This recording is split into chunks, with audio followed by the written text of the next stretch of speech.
Gadis ini dibius oleh rekannya. Dia mengejarnya sampai ke lobi hotel.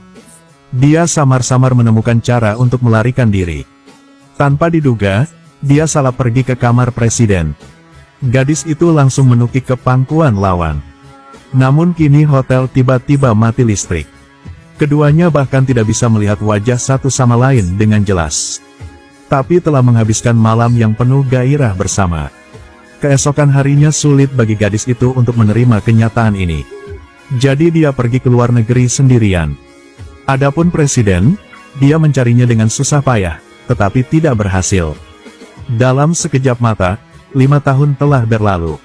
Setelah pulang, gadis itu membawa seorang anak berusia 4 tahun. Dan bayi itu terus meminta untuk bertemu ayahnya. Namun saat itu hotel mati lampu. Dia juga tidak bisa melihat wajah orang itu dengan jelas. Tak disangka saat itu bocah itu menyalakan TV. Kemudian menemukan seorang pria di dalamnya. Sangat mirip dengannya. Perasaan akrab tiba-tiba datang. Jadi bocah itu tanpa sadar memanggil ayah. Mendengar sang anak memanggil ayah, gadis itu menatap pria di TV dengan curiga. Tanpa diduga, dia juga merasa bahwa pihak lain sangat akrab. Ini mengingatkannya pada malam 5 tahun lalu. Siapakah pria itu? Mama, bukankah ibu bilang bersiap-siap untuk pergi? Kata-kata putranya membuatnya tiba-tiba teringat. Dia masih harus pergi ke perusahaan baru untuk bekerja hari ini. Tanpa diduga, begitu dia tiba, dia bertemu dengan putri ibu tiri dia. Siapa yang tidak punya mata ini? Xiao Wu. Mengapa kamu di sini? Bukankah kamu mati di tempat tidur pria itu 5 tahun yang lalu? Tahun itu, memang, kamu dan ibumu menyakitiku. Shen Wuqing, apa yang masih kamu lakukan di sini? Jiangsu bukan tempat kamu bisa tinggal. Mungkin kau ingin kembali dan mengklaim warisan. Setelah mendengar itu, Wuqing benar-benar tidak ingin berbicara dengannya. Sekarang dia benar-benar membenci keluarga Shen sampai ke intinya. Sudah waktunya untuk bekerja sudah tiba. Wuqing berbalik dan pergi. Tanpa diduga, seorang gadis dengan sengaja menjegalnya. Segelas anggur di tangannya dituangkan langsung ke tubuh nona muda. Tepat setelah itu, nyonya muda itu marah dan mengutuknya. Gadis di sebelahnya sangat senang. Apakah matamu hanya hiasan? Apa ini? Maaf, saya minta maaf. Seseorang baru saja membuat saya tersandung. Saya benar-benar minta maaf, nyonya muda. Jalan ini bukan tempat di mana kamu bisa berjalan. Tidak bisakah kamu melihat berapa banyak orang kaya di sini? Kamu tidak bisa menebus apapun yang kamu sentuh. Apakah kamu tahu berapa banyak uang yang harus aku hasilkan untuk rambut ini? Kamu tahu betapa mahalnya pakaianku. Sudah kubilang, bahkan jika kamu menjual dirimu sendiri, bahkan tidak bisa membayarnya. Berdandan seperti rubah. Apakah kamu di sini untuk merayu pria atau apa? Menghadapi penghinaan lawan, Wuqing masih berusaha bersabar. Karena dia masih perlu mendapatkan uang untuk menghidupi putranya. Dia harus mempertahankan pekerjaan ini. Tanpa diduga, nyonya muda itu mendorongnya ke bawah. Untungnya, seseorang datang membantu Wuqing tepat waktu. Tapi jelas itu adalah pertama kalinya mereka bertemu. Presiden ini merasa pernah melihat wanita ini di suatu tempat sebelumnya. Wuqing juga menemukan bahwa dia adalah pria yang muncul di TV. Dia benar-benar terlihat seperti putranya. Tapi Wuqing tidak yakin apakah pihak lain itu adalah ayah dari anaknya. Jadi dia berbohong sewenang-wenang. Setelah mendengar ini, dia langsung tidak tertarik. Langsung berbalik dan pergi. Tapi nyonya muda itu berpikir, Wuqing sengaja merayu presiden. Jadi dia langsung meminta pemecatan Wuqing. Kamu sudah dipecat. Keluar dari sini untukku. Pak Zong, apa maksud Anda? Saya tidak bisa kehilangan pekerjaan ini. Kamu membuat kesalahan dengan nona muda dari Liu Xi Corporation. Tuan, dengarkan penjelasan saya. Ya Tuhan, berhenti menjelaskan. Demi rasa hormat, kita udah saling mengenal. Shen Wuqing, aku memberitahumu.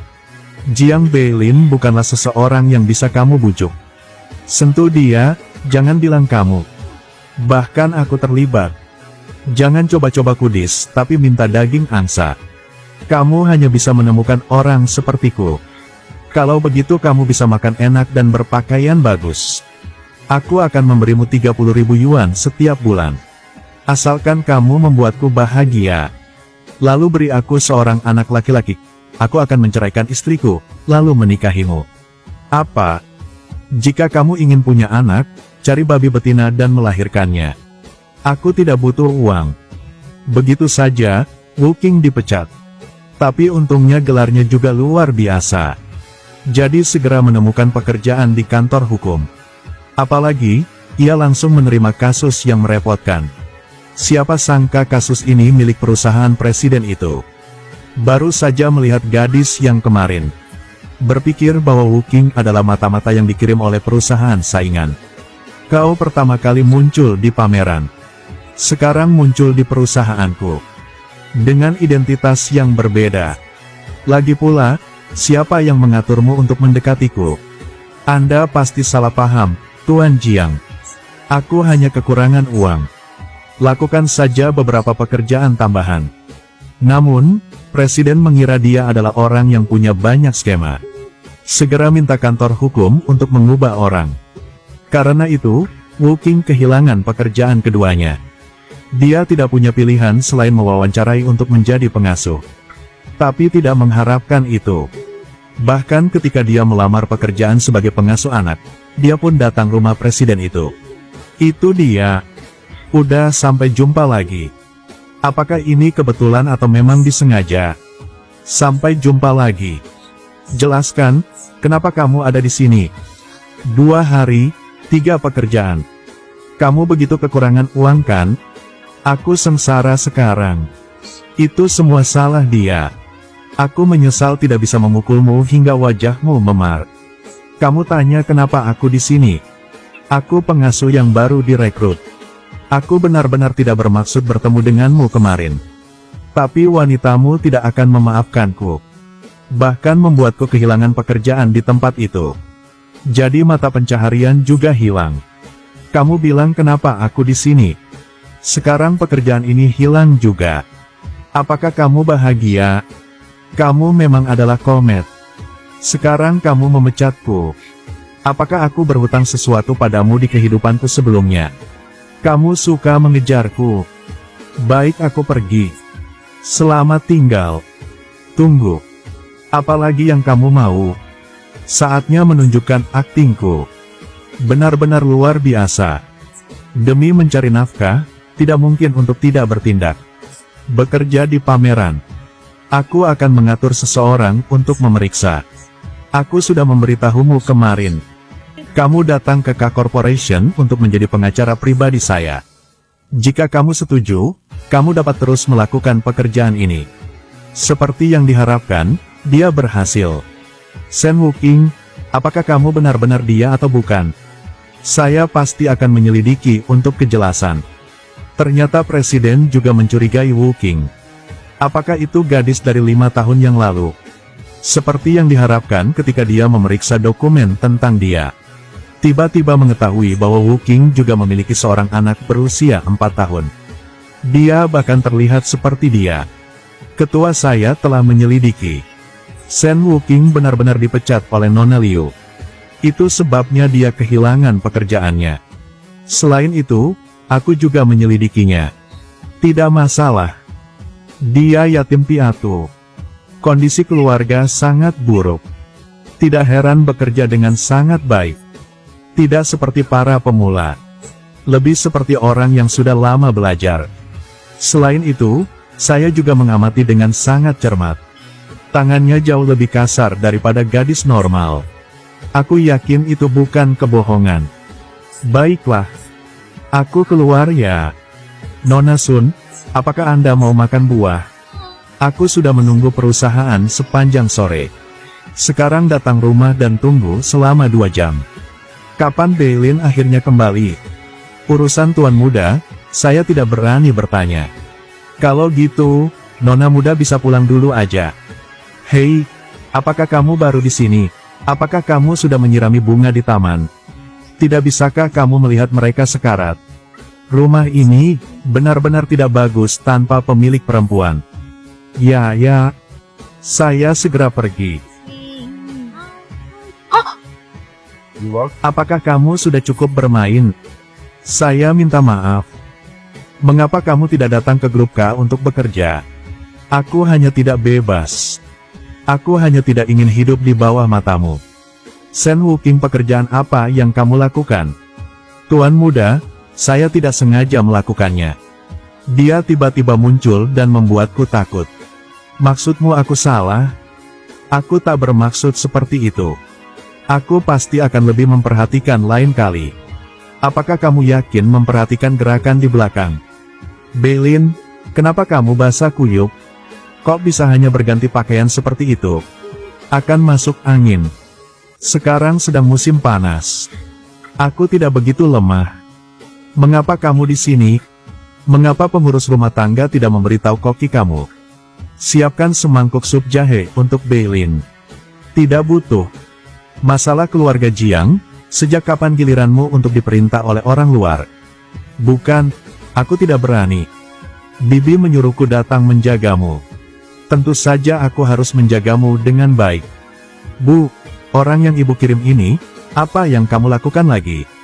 Wan akan tinggal di rumahmu selama beberapa hari. Semua anggota keluarganya telah pergi ke luar negeri. Dia sendirian di rumah, aku tidak yakin tentang dia. Dia di tempatmu. Bisa juga membantu ibu merawat kamu. Aku tidak membutuhkannya, suruh dia pergi. Sudah ku bilang, Bu, jangan lakukan hal omong kosong lagi. Aku sudah punya istri. Maksudmu gadis dari 5 tahun yang lalu. Kalau begitu kamu ayo pergi menemukannya. Biarkan aku bertemu dengan dia. Kamu bahkan tidak tahu seperti apa rupa orang itu. Ibu pikir kamu hanya mencari seseorang sewenang-wenang. Hanya untuk menipu ibumu, kan? Oke. Tuan Sen Wuking kembali. Saya masih memiliki pekerjaan yang harus dilakukan. Katakan padanya untuk memberikanku telepon aku. Iya. Berhenti. Cepat memberikan telepon kepada Tuan Muda. Ini barang Anda. Cara kamu berbicara tidak memiliki aturan sama sekali. Saya di sini untuk bekerja, bukan untuk menjadi pelayan. Tidak patuh. Bukan Tuan. Saya akan segera belajar. Sen Wuking, aku memperingatkanmu. Jangan mengandalkan dirimu yang cantik, lalu merayu Beilin. Bahkan tidak melihat ke belakang untuk melihat apa identitas kamu. Ya ampun, saya tidak berani. Pengurus rumah menyuruh saya untuk memberinya telepon. Saya juga tidak ingin pergi. Jangan berpura-pura lagi. Jangan berpikir aku tidak tahu apa yang kamu lakukan. Nanti, jauhi Beilin sebentar. Apakah kau ingin naik ke tempat tidurnya? Jangan bermimpi. Jangan salahkan aku karena tidak mengingatkanmu. Ada seorang wanita sebelumnya. Tidak tahu bagaimana hidup atau mati, dia ingin naik ke tempat tidurnya. Akhirnya dibuang keluar. Jika kau berani memiliki niat dengannya, maka jangan lakukan pekerjaan ini lagi. Andai saja Anda menyukainya seperti itu. Ayo ikat dia di pinggang Anda. Dengan gitu Anda bisa nyaman. Kau, ini peringatan. Jika ada waktu berikutnya, aku tidak akan bertindak lembut seperti itu. Dia juga tidak keluar dan mendengar dan melihat. Siapa yang berani menyinggung aku? Mengandalkan pengasuh kecil sepertimu tidak sepadan. Tonton hingga kini, ayo kita suka dan bagikan. Untuk menonton wanita ganas ini. Apa yang dia akan lakukan untuk mendapatkan Beilin? Dan apakah Beilin dan Wuking saling mengenali? Dan tinggal bersama atau tidak? Mari kita tunggu bersama ya. Baiklah, sampai jumpa lagi.